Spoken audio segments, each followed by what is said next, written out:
students, welcome to Vijetha IAS Academy Ethics classes. In this session, we are going to deal with Code of Conduct. In previous session, we have seen Code of Ethics. Code of Ethics are broad guidelines which is correct and which is not correct. But when it comes to Code of Conduct, it is more specified and more, it's like clear-cut details, what should be done and what should not be done. When it comes to ethical, it is like framework. In general, the principles, a person should be honest, should show the values like honesty, they should be very transparent in dealing with the office matters. All these, they are very broad guidelines which are expected, desirable from the civil servants. When it comes to Code of Conduct, it is more specified that what an officer should do. With respect to bribes, he should not accept. When it comes to gifts, they should not accept. Likewise, clear-cut details will be given when it comes to Code of Conduct. This is the part of unit number 7, 5, Code of Conduct. Emergence of Code of Conduct. When it comes to how this Code of Conduct emerged in the first place means, initially during British time period, civil services emerged during Cornwallis time period, during British time period. Whatever modern day civil service, what we are seeing is the creation of Lord Cornwallis, and from there onwards it gradually became very popular and very powerful also. It is one of the highest paid services in the world itself during British time period. That's why sometimes in media and in general literature it was called Babudam, like kingdom. Kingdom means the region where king rules. Like in this case, Babudam, the officials where the rule is done by the Babus. Babu is the general term used for bureaucracy. That's how Indian bureaucracy was once known as Babudam. That means the Indian British administration was mainly run by the bureaucracy. That's how even it got the term, and it shows how powerful that was. When that much power is involved, and you can understand that how much corruption also is possible. When so many financial transactions are involved, so much power is involved, manipulation of power, manipulation of financial transactions are going to take place. That's why it is very important that all these bureaucrats should function according to certain code of conduct. Otherwise, irregular way of conduct leads to a lot of corruption, and finally there will be no accountability for whatever works are the tasks done by bureaucracy. Code of Conduct rules were do's and don'ts, first produced in 1930s. What are the do's and don'ts? But after independence, the compilation was divided into separate rules by All India Service Rules. There are 3 important All India services: Indian Administrative Service, Indian Police Service, Indian Forest Service. Accordingly, different job and different service, different do's and don'ts. In 1964 version was the outcome of Santhanam Committee's recommendations. Santhanam Committee was a very important committee in the free independent India to bring reforms in the administration, so that this administration will be more humane and more in touch with the ground reality. Corruption will be less, so that whatever India's problems are there, they can be solved. Up to 1947, we were under British. British has created so many troubles for India. After independence, we started administering ourselves. Despite that, Indian government was also facing corruption charges. Even after independence, instead of making India so great, still some sections of the bureaucracy involving in the corruption. That's why Santhanam Committee came. It started talking about how to overhaul this administration. These administrative reforms also came. As part of that, new conduct rules, what are do's and don'ts, also emerged. What is Code of Conduct? It is similar to Code of Ethics, but it is more specified. It is set of rules, standards, what should be done, what is the standard, behavior or practices for individual or organization that guide the decisions, procedures and systems of an organization in a way that contributes to the welfare of its stakeholders. Suppose if you take a finance department, and in finance department, finance secretary will be there, under that many bureaucrats are functioning. To make financial department very strong, then very transparent, very strong in terms of allocating the resources for the rest of the department, it should function very systematically. What is the behavior that is expected, what should not be done, what should be done, all clearly given for taking decisions. The code of conduct derives from the code of ethics. Code of ethics, it's like a philosophy. From philosophy, we will try to give the laws. Something like constitution. Constitution will give broader theme, broader outlook.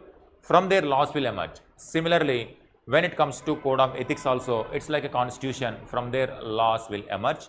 Code of conduct is like a law. How the function should be done very systematically. Code of ethics are broad in nature. Code of conduct transforms the general principles into specific standards that all members of the organization are required to abide by. So, every member of the organization, it could be different department, finance department, or it could be health department, education department, whatever department, public distribution service department, ration is going or not, schools are properly functioning or not, hospitals are properly functioning or not, road transportation, then public sector undertakings, many wherever the Indian administrative officers or civil servants are heading, these departments must be having some standards. For instance, model code of conduct, when it comes to example of this code of conduct is equal to like model code of conduct. When it comes to elections, broad ethics like there should be no corruption, there should be free and fair transparent elections. These are very broad guidelines. But exactly what should be done and what happens if somebody do not follow, there must be some accountability, that will be given by the code of conduct. Election Commission will give this model code of conduct like what speeches are not done, which speeches are not acceptable to the society, and how the election day, on election day, polling booths, portfolios, election manifestos, processions and general conduct. Otherwise, people in the name of getting votes, they may divide the people also in the name of religion, in the name of caste, and they may incite the feeling that they will hate certain groups so that one section will try to vote for the politicians. That should not be done, because in the name of elections, if they start dividing, in the past, in ancient medieval times, in the name of religion, people used to divide the people, and that should not be done. If we start dividing again in the name of religion, caste, region, then ultimately what happens, again India, after so much difficulty, India became a unified country with a single administrative setup. Now once again we will go back to previous time periods, and once again India will divide into multiple kingdoms or multiple countries. That should not happen. Generally during election time period, because it is a very important phase of transition of the power. Throughout the past, if we see the history, whenever there is a transition of power, huge bloodshed has happened. And one person become the ruler, all people will not accept him as the ruler, and he is going to rule, he is going to completely massacre all the people who ever say against his rule. And to remove such kind of ruler, now some people will conspire and they are going to massacre all the supporters of the king. Now that's kind of bloodshed used to take place. That's what, when it comes to modern times, we are not seeing that kind of bloodshed whenever power transition takes place from one party to the other party. Despite that, even after independence, during election time period, violence used to take place. People used to fight in the caste-based, religion-based, communal tensions, region-based, because some people get more benefits, some people will not get benefits, and it creates hatred on the party lines also. During election time period, if one party feels, if some people feel fair elections are not taking place, they used to literally fight with each other, and even sometimes murders, killings also used to take place. That's why Election Commission clearly says inciting speeches should not be there. On polling booth, this is the guideline, and everybody must follow, so that nobody will have any problem in conducting the elections. Once election result comes, everybody will accept that once transparent, fair election process is done, then after the result also people will not have any kind of problem. Otherwise, after the result, if people don't accept the result, then again before elections also violence will take place, after elections also violence will take place. When India continuously worried about this power transition, when India will develop on education, healthcare, infrastructure, then when other countries are progressing, when India will progress. That's where this code of conduct must be there, like model code of conduct during election time period. like every organization, every department, this model code of conduct will be there. Otherwise, if there is no such kind of code of conduct, people indulge in many illegal or unethical activities that will harm the interest of the country. For civil servants, code of conduct specify rules how should accept gifts and regulate certain type of behavior. The elements of code of conduct, these are some of the important elements. General standard of accountability. For every decision that is taken by the bureaucrats, there must be accountability mechanism. If they committed something wrong, then they must be punished in terms of promotion, in terms of demotion, in terms of perks. Some kind of accountability will be there if they do not follow the code of conduct. Compliance with all the applicable laws, all the laws which are applied in that particular circumstance in the department must be followed. Otherwise, rule of law will not be there. If rule of law will not be there, then people will not trust the government, people will not trust the civil service. If people don't trust the civil service, people will not follow the law and order. So simply, ultimately, if system do not function properly, it will lead to violence, people will die, people get killed. That is what, because nowadays it is not happening in the ground. It's not happening because we have taken it as granted. But previous times, it is used to happen, robbers used to take place, law and order problem used to be there, and continuous violence will be there. This social order was divided among the caste, religious lines. We have achieved so much after independence. In the last 75 years, this is what the progress. And the progress behind, the reasons behind this progress is this kind of principles. But still there are problems like huge corruption scandals are coming. Some people are losing their lives because some fake encounters are taking place. People are getting murdered, rape cases are coming, human rights violations are taking place. When it comes to tribal groups, people are getting evicted from the land, lands are taken by some powerful people. These kind of issues are still going on. But the government which is supposed to stop these also requires certain kind of guidelines. If government servants themselves involved in this kind of activity, police are supposed to maintain law and order. If they themselves create problem, then country it becomes enter into chaotic condition. Not to happen that, that's why some code of conduct for the people who are taking the duty of police department, people who are entering into the civil service, administrative service, some code of conduct, foreign service, some code of conduct, forest service, code of conduct. Likewise, everything will be compliance with all applicable laws. Maintaining confidentiality, because when it comes to national security, some secrets must be maintained. Otherwise, if everything is out in the public domain, the neighboring countries and enemy countries will get to know this. People should not give that information, confidentiality. Otherwise, suppose if somebody gives this confidential matter to others, there must be some kind of accountable punishment must be given. That is code of conduct is all about. Avoidance of conflicts, conflict of interest. Same person is owner of company and same person is bringing some kind of regulations for the companies. And that company regulations must be in the public interest, not in the private interest, personal interest.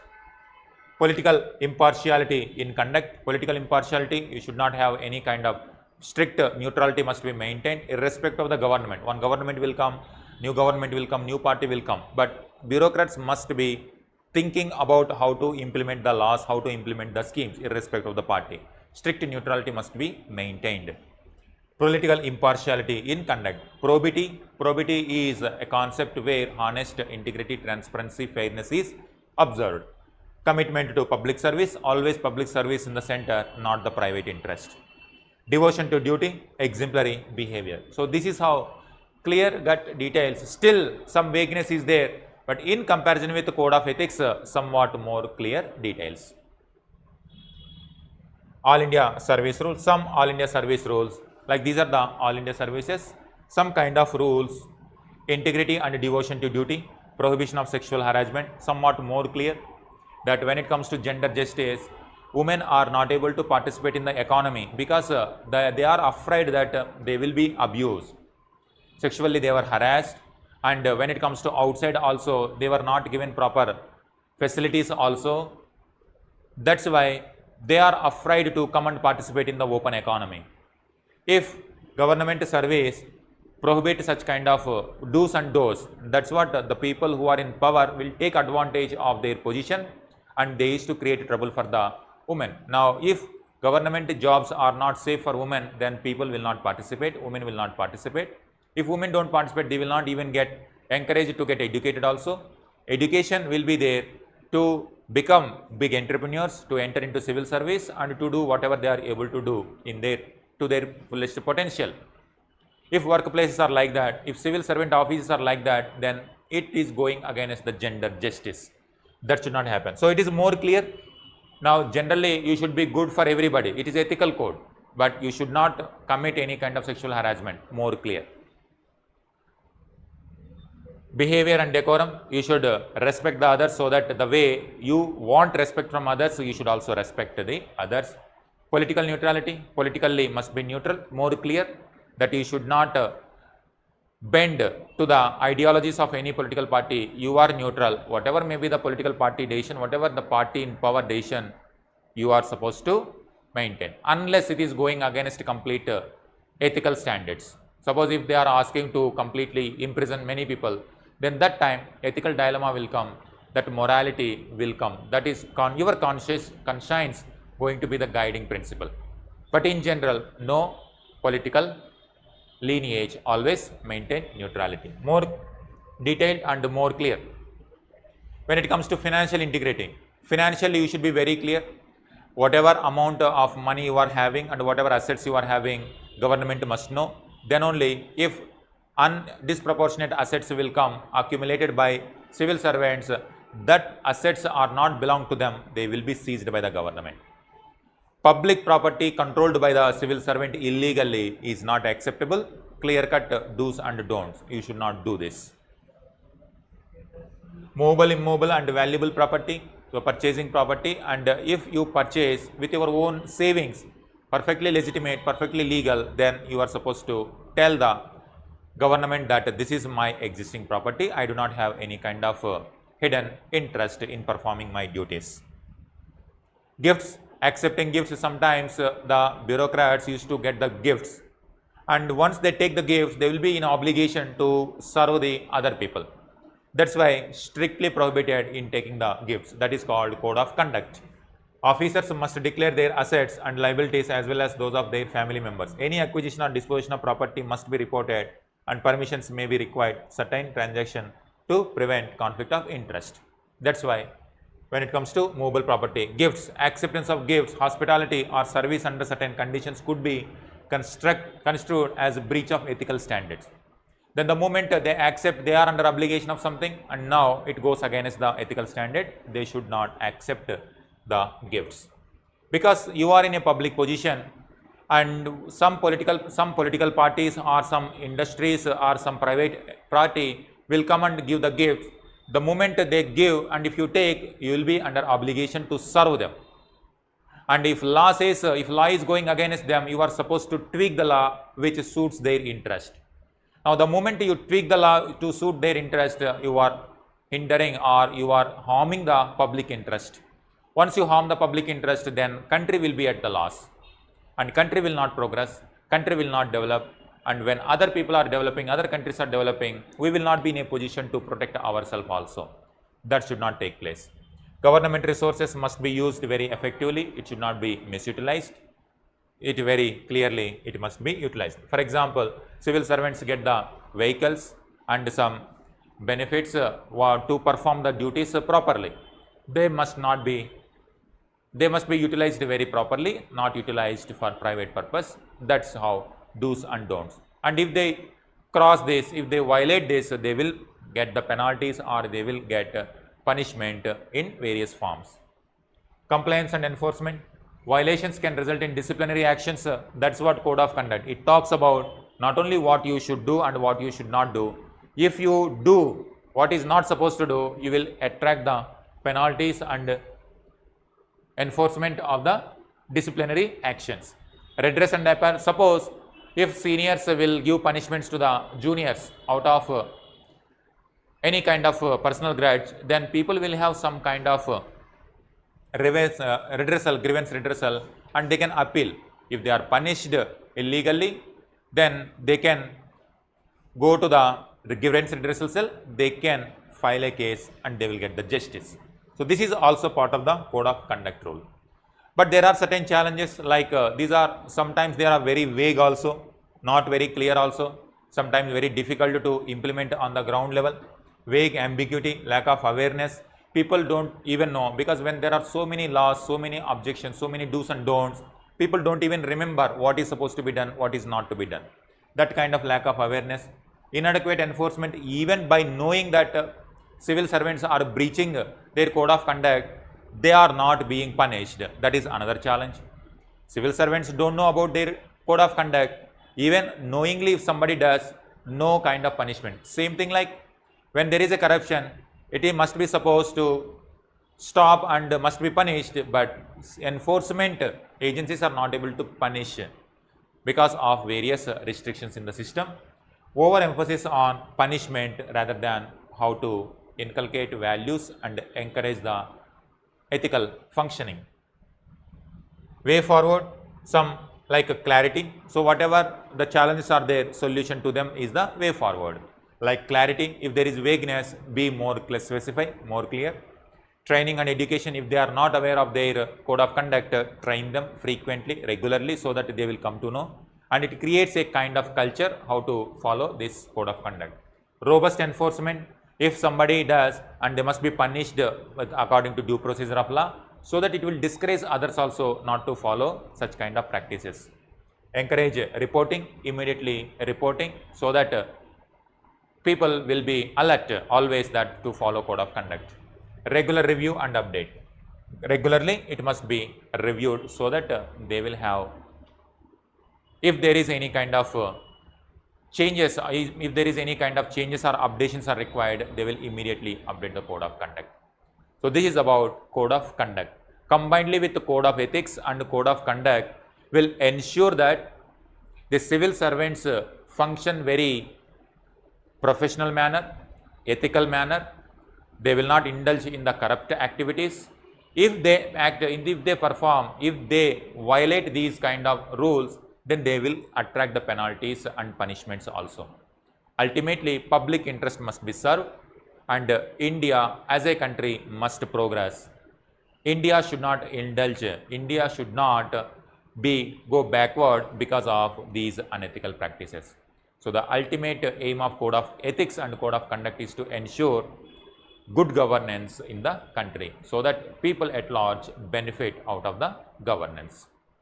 Thank you. We will meet with the next topic in the another session. Thank you.